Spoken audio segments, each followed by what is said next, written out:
आज मैं जो आपको कहानी सुनाने जा रहा हूँ वे किसी किताब की नहीं है।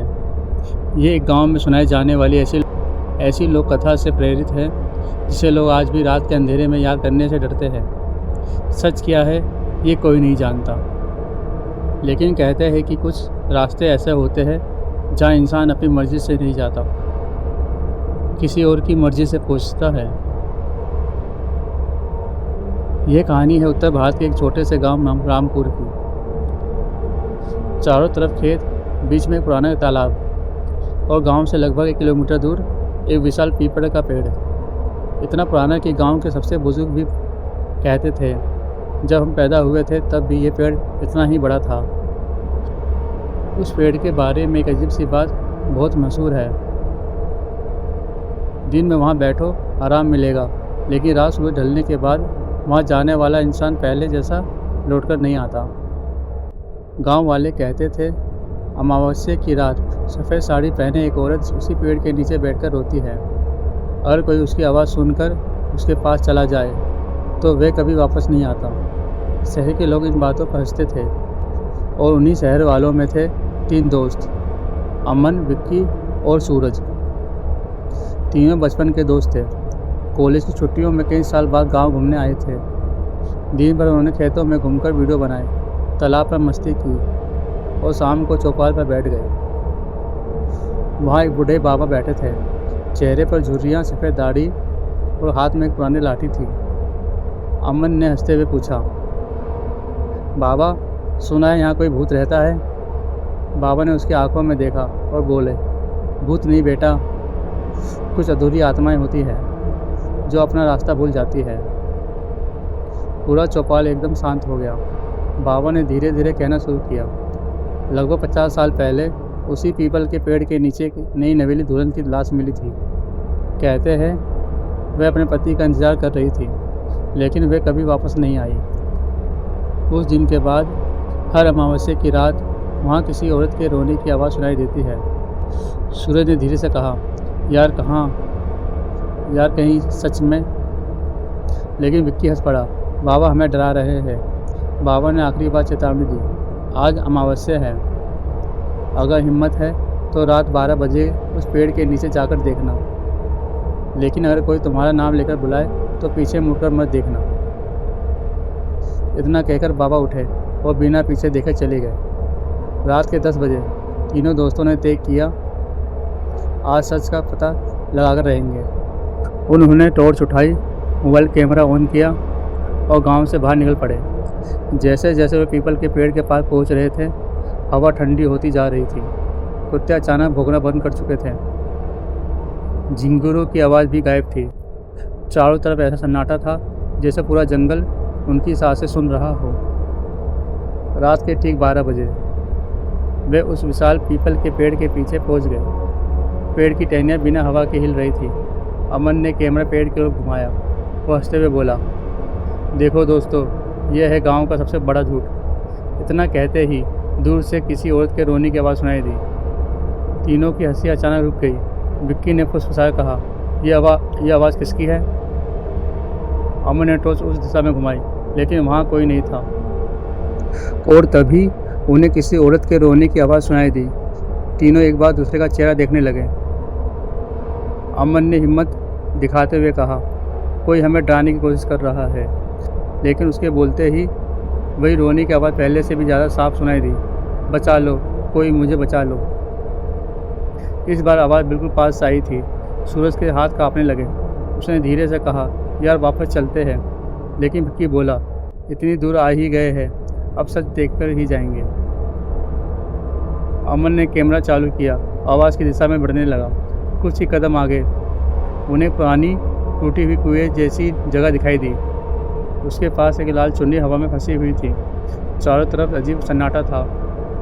अचानक कुएं के अंदर से किसी औरत के चूड़ियों की खनखनाहट सुनाई दी, छन छन छन। तीनों ने एक साथ कुएं में अंदर झांका। अंदर सिर्फ अंधेरा था, कुछ दिखाई नहीं दे रहा था। तभी कुएं के अंदर से किसी ने बहुत धीमी आवाज़ में कहा, अमन। अमन का चेहरा सफ़ेद पड़ गया। इसने मेरा नाम कैसे लिया? विक्की बोला, तूने ही तो बताया होगा किसी को।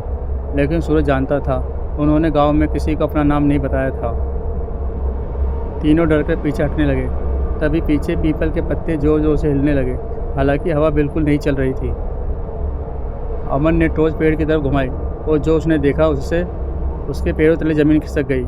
पेड़ की सबसे ऊंची डाल पर एक सफ़ेद साड़ी पहने औरत बैठी थी। उसके लंबे काले बाल चेहरे पर लटक रहे थे।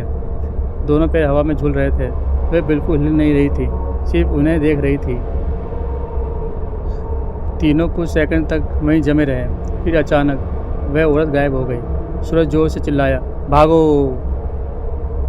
तीनों पूरी ताकत से भागने लगे, लेकिन जंगल के बीच पहुंचते ही उन्हें एहसास हुआ विक्की उनके साथ नहीं है। अमन ने पीछे मुड़कर देखा। दूर पीपल के पेड़ के नीचे विक्की बिल्कुल चुपचाप खड़ा था। उसकी पीठ उसकी तरफ थी।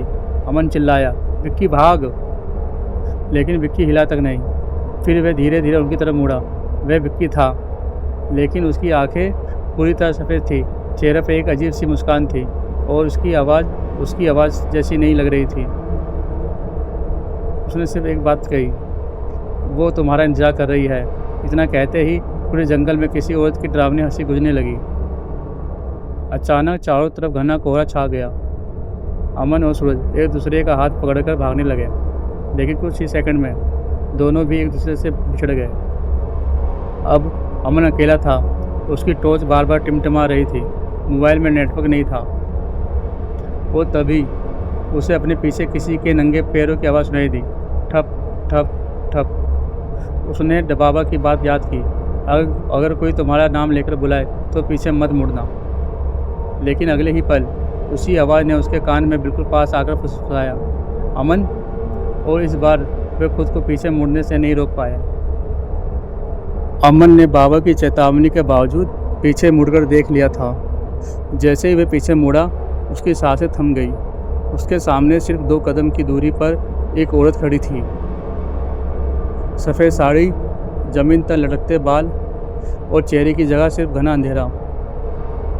धीरे धीरे उसने अपना सिर अमन की तरफ झुकाया, फिर धीमी आवाज़ में बोली, तुम मुझे छोड़कर क्यों चले गए? अमन घबरा गया। वह उस औरत को पहली बार देख रहा था, फिर भी ऐसा लग रहा था जैसे वह उसे वर्षों से जानती हो। अगले ही पल उस औरत ने अपना हाथ आगे बढ़ाया। उसकी उंगलियां इंसानों जैसी नहीं थी, बल्कि असामान्य रूप से लंबी थी।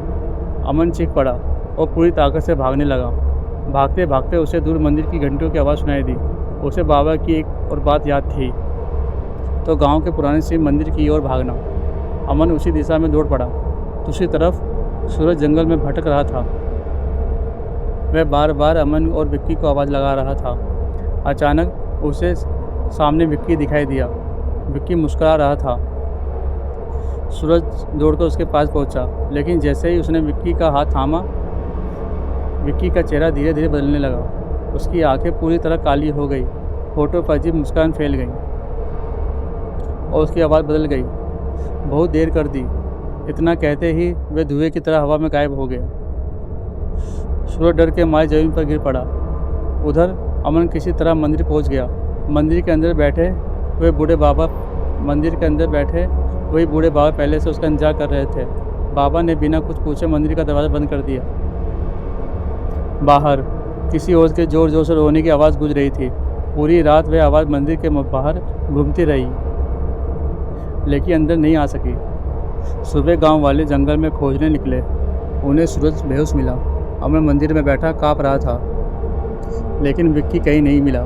पूरा गांव कई दिनों तक उसे ढूंढता रहा, न जंगल में, न कुएं के पास, न पीपल के पेड़ के नीचे। उसका कोई निशान नहीं मिला।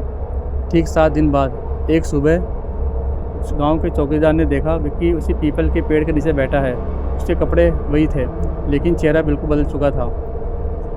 वह किसी से बात नहीं कर रहा था, सिर्फ पीपल के पेड़ की तरफ देख रहा था। उसकी आंखों में ना खुशी थी ना डर, बस एक अजीब सी खामोशी। जब गांव वालों ने उससे पूछा इतने दिन कहाँ थे, तो उसने मुस्कुरा दिया, सिर्फ इतना कहा, वो अभी भी वहीं है और अब उसे किसी और का इंतजार है। ये कहकर वह हंसने लगा, लेकिन वह हंसी विक्की की नहीं थी। कुछ महीनों बाद विक्की बिना किसी को बताए गांव छोड़कर चला गया। फिर उसे किसी ने कभी नहीं देखा। आज भी रामपुर गांव के लोग कहते हैं अमावस्या की रात अगर कोई उस पुराने पीपल के पेड़ के पास जाए तो कभी कभी 3 आवाज़ें सुनाई देती हैं। पहली एक औरत के रोने की, दूसरी किसी लड़के की हंसने की और तीसरी धीमी आवाज़ में किसी का नाम पुकारती है। इसलिए आज भी गांव के बुजुर्ग अपने बच्चों से कहते हैं रात होने के बाद उस पीपल के पेड़ के पास मत जाना, क्योंकि कुछ इंतज़ार कभी ख़त्म नहीं होते।